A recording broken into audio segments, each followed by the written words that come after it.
Bismillahirrahmanirrahim. Assalamualaikum warahmatullahi wabarakatuh. Bapak-bapak, ibu-ibu, mas-mas, mbak-mbak, khususnya adik-adikku sekalian yang dirahmati Allah dimanapun Anda berada. Kembali di Iip Channel bersama saya, Iip Wijayanto.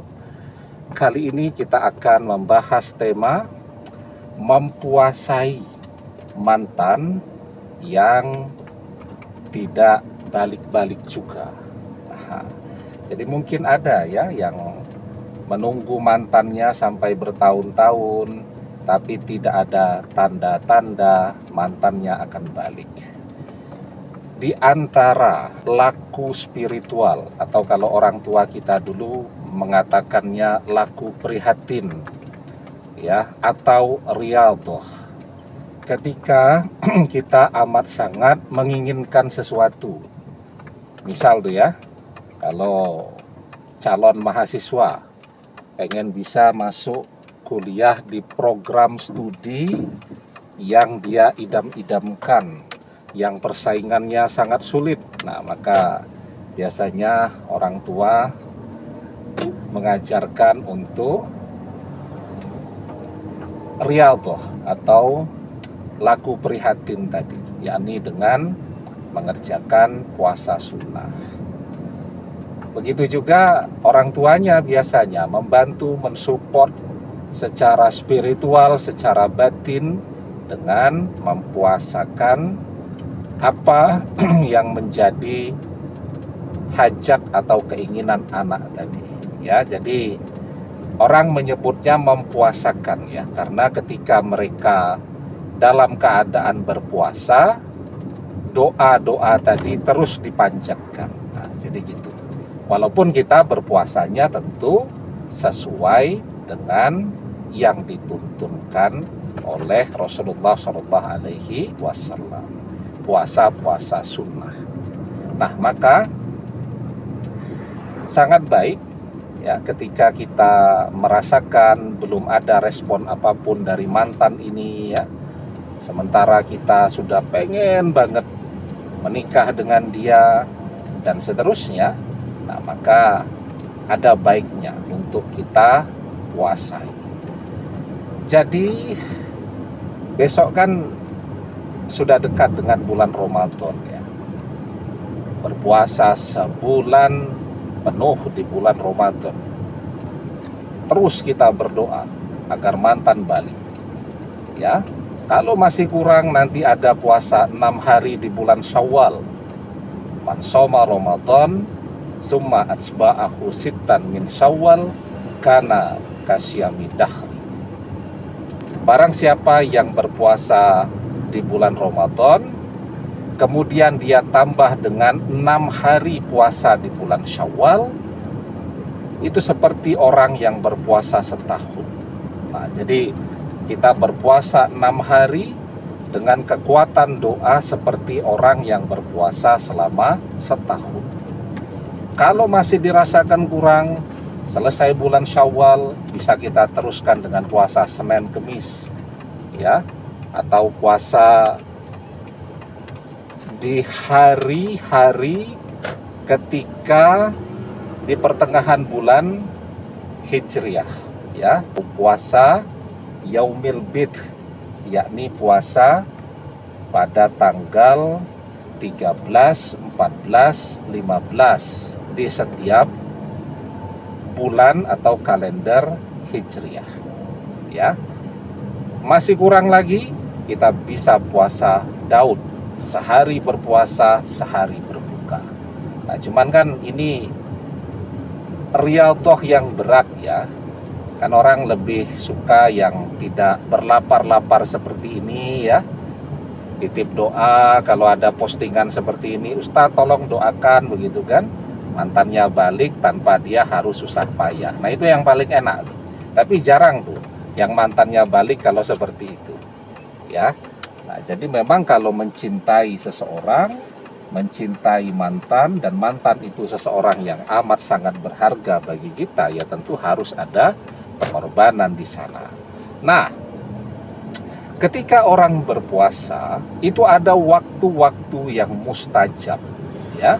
Jadi kenapa orang yang menginginkan sesuatu memilih riyadhah puasa, atau orang menyebutnya mempuasai hajatnya, padahal ya puasanya puasa sunnah, misal Senin Kemis atau puasa Daud, ya.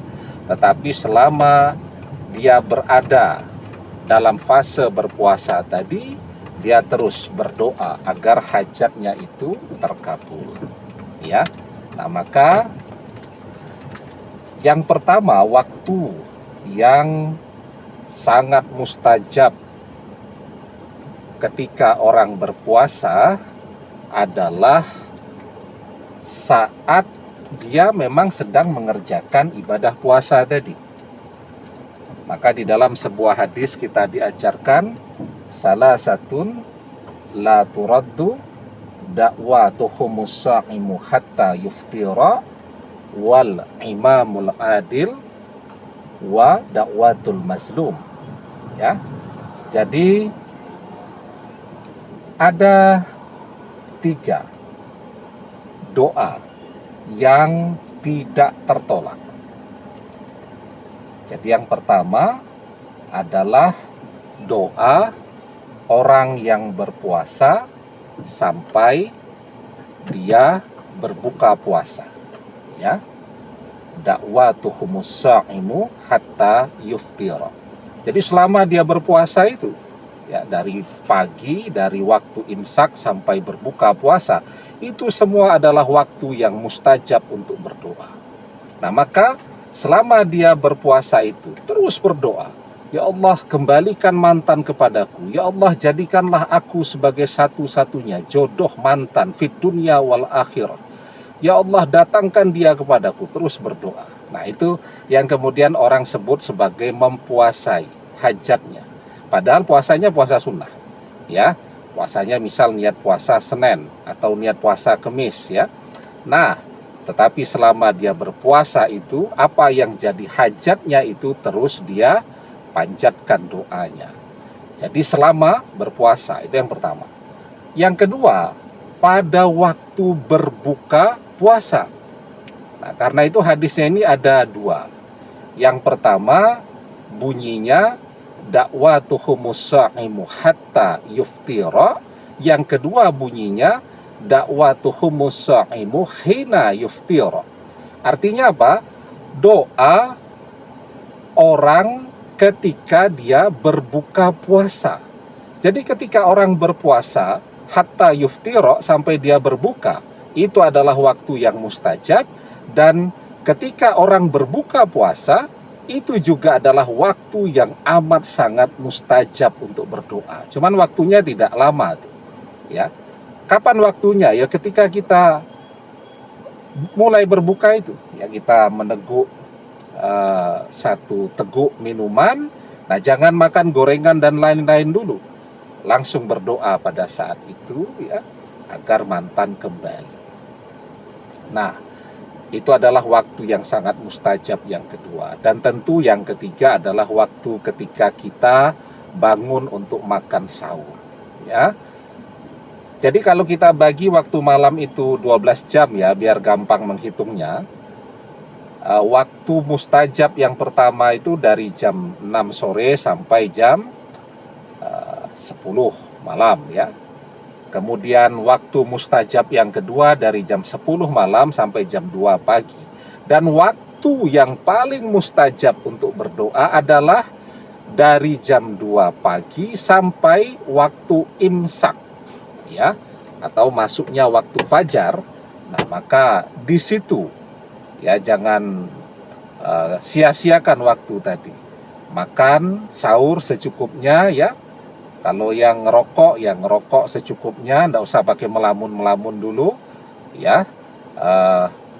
Kalau ada pertandingan sepak bola Liga Champion, sholat dulu, ya, sholat tahajud atau sholat malam. Kemudian di waktu itu kita berdoa. Maka insya Allah, ya, ketika kita puasai mantan agar kembali dengan cara seperti ini, kita manfaatkan waktu-waktu yang mustajab itu tadi untuk berdoa, insya Allah, kalaupun mantan ditakdirkan bukan jodoh kita, dengan kita berdoa saat kita berpuasa, takdir bisa berubah. Ya, karena satu-satunya yang bisa mengubah takdir itu adalah doa. La yaruddul qada'a illa doa. Tidak ada yang bisa menolak takdir illa doa, kecuali doa. Ya, insya Allah dengan doa kita dalam keadaan berpuasa, maka kalaupun mantan bukanlah jodoh kita, takdir akan berubah dari tidak berjodoh menjadi berjodoh. Amin. Demikian, semoga bermanfaat. Wallahu a'lam bissawab, billahi taufik wal hidayah. Assalamualaikum warahmatullahi wabarakatuh.